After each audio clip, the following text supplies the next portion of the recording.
Assalamualaikum doctors. In this video I am discussing about meningococcemia video station.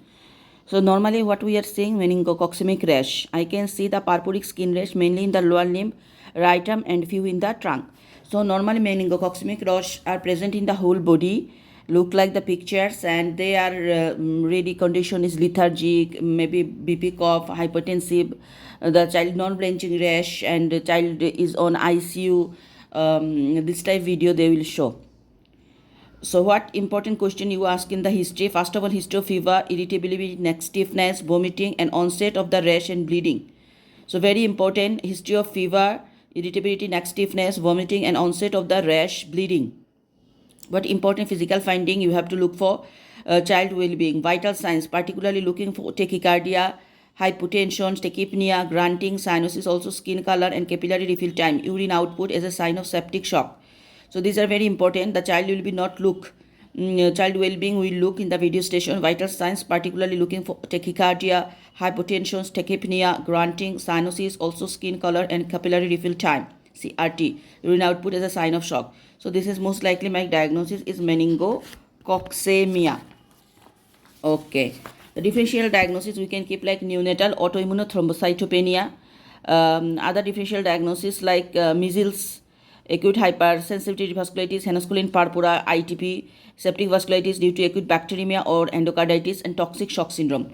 So first top diagnosis meningococcemia. Then we can keep like neonatal autoimmune thrombocytopenia, then henosculin purpura, ITP, drug reaction, anaphylactic reactions, toxic shock syndrome. These are endocarditis, infective endocarditis. So what investigation I would like to do? First of all, full blood count, the platelet count, bleeding profile, blood cultures, ESR, blood gas, serum lactate and liver function test. Lumbar puncture in the following with suspected sepsis unless contraindications. Infant age less than 1 month, all infant age 1 to 3 months who appear unwell. Infant age 1 to 3 months with WBC less than 5 into 10 to the power 9 per liter or more than 15 into 10 to the power 9 per liter. What is the complication of the meningococcemia? That is septic shock, DIC and death. Remember septic shock, DIC and death. Now, how can we manage a patient? Meningococcal septicemia. So it's important. I will first assess the airway, breathing and circulation. I will check the glucose level. Okay. I will treat immediately. Less than 1 hour as delay increase mortality. Oxygen as sepsis, suspected sepsis if saturation less than 92% in air. I will give 20 ml per kg IV fluid bolus isotonic crystalloid without delay. Reassess after completions. If no improvement, repeat. So we are giving oxygen, airway, breathing and circulations. We are giving 20 ml per kg IV fluid, normal saline, and again repeat. If not, nutrition improve. If no improvement after second bolus, alert my consultant to attend. Okay. Use human albumin solution 4.5% for fluid resuscitations and only in patients with sepsis with fluid refractory shock more than 60 ml per kg. And refer to the critical care review and admission central access ionotropes. I will give IV antibiotic at maximum recommended dose within 1 hour of presentations provided that microbiological samples taken before prescriptions and often antimicrobial. Empiric antibiotic that is ceftriaxone 100 mg per kg, maximum 4 gram daily over 30 to 60 minutes. So maximum antibiotic that is ceftriaxone 100 mg per kg or cefotaxime 50 mg per kg, maximum 3 gram IV bolus, or cefotaxime 50 mg per kg.